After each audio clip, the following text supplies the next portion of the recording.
Assalamualaikum dear students, I am Abdul Mutal. Students, today we will start question number 3 of exercise 1.1. Find the values of A, B, C and D satisfying the matrix equation. In this question, we have to find the values of A, B, C and D in this matrix equation. Solution.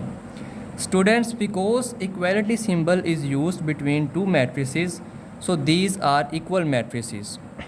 As these are equal matrices, so their corresponding entries will be equal. ये entry इस entry के equal होगी, so it is written here A plus C is equal to 0. This entry will be equal to this entry.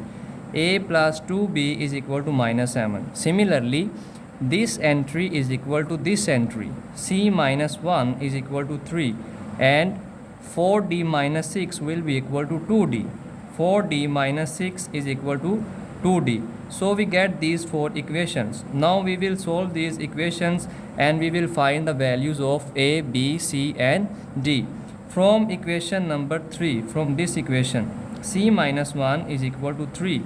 Minus इधर minus हो रहा है, तो जब दूसरी साइड में मूव करेगा तो प्लस का हो जाएगा. So it become C is equal to 3 plus 1 and 3 plus 1 is equal to 4.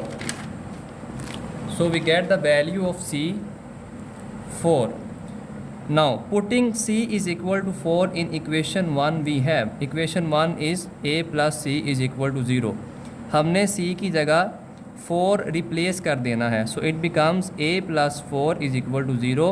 4 plus का है, इधर आके माइनस का हो जाएगा. So the value of A is minus 4. Putting A is equal to minus 4 in equation 2 we have. A की value minus 4 हम equation 2 में यूज़ करेंगे. Equation 2 is A plus 2B is equal to 7.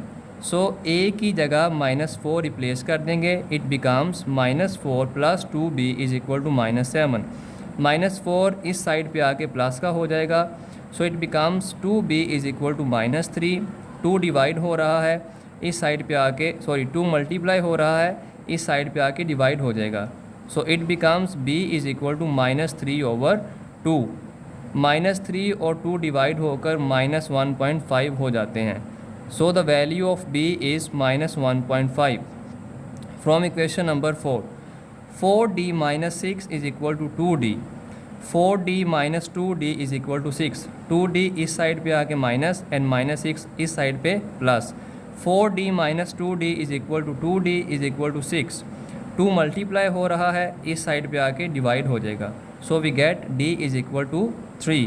सो इस तरह हमने A, B, C and D की values find कर ली. Next we will discuss about row matrix. A matrix having only one row is called a row matrix. एक ऐसा matrix जिसमें सिर्फ एक रो हो. कॉलम जितने मर्जी हो सकते हैं लेकिन रोज़ सिर्फ एक होनी चाहिए. सिर्फ एक रो होगी तो वो रो मैट्रिक्स होगा. For example, matrix M is equal to 1 4. In this matrix there is only one row and matrix D is equal to 2 4 6. And in this matrix there is also only one row. In this matrix there is one row and in this matrix there is also one row. So both these are examples of row matrix. Next we will discuss about column matrix. A matrix having only one column is called a column matrix. एक ऐसा matrix जिसमें सिर्फ एक column हो, उस matrix को हम column matrix का नाम देते हैं. For example, matrix B. Matrix B is -5 8. इस मैट्रिक्स में सिर्फ एक कॉलम है, this one. And matrix H is equal -7 8 and 10. In matrix H there is only one column. So both these are examples of column matrix because there is only one row in both these matrices. Next we will discuss about null matrix. A matrix in which each of its entries is 0 is called null matrix. एक ऐसा matrix जिसमें सारी की सारी entries 0 लिखी होनी चाहिए. null matrix is also called zero matrix. null matrix का सेकंड नेम zero matrix होता है. And null matrix is represented by capital O. null matrix को हम कैपिटल ओ से रिप्रेजेंट करते हैं। For example capital O is equal to 0 0 0। In this matrix all the entries are 0 0, so it is a null matrix. Another example, O is equal to 0 0. In this matrix all the entries are 0 0, so this is also an example of null matrix. Similarly capital O is equal to 0 0, so this is also an example of null matrix. Next we will discuss about rectangular matrix. A matrix in which number of rows are not equal to number of columns is called a rectangular matrix.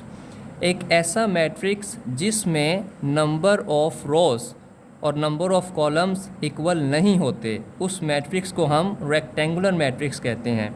For example matrix A is 2 3 5 4 6 8. In matrix A there are two rows, first row and second row, and there are three columns, first column, second column and third column. So number of rows is not equal to number of columns in matrix A because there are two rows and three columns. So matrix A is a rectangular matrix. Similarly another example, matrix G is 2 9 8 7 6 and -5. In this matrix there are three rows, first row, second row and third row, and there are two columns, first column and second column. So it is also a rectangular matrix because number of rows is not equal to number of columns. So students, आज के lecture के लिए इतना ही. अल्लाह हाफिज़.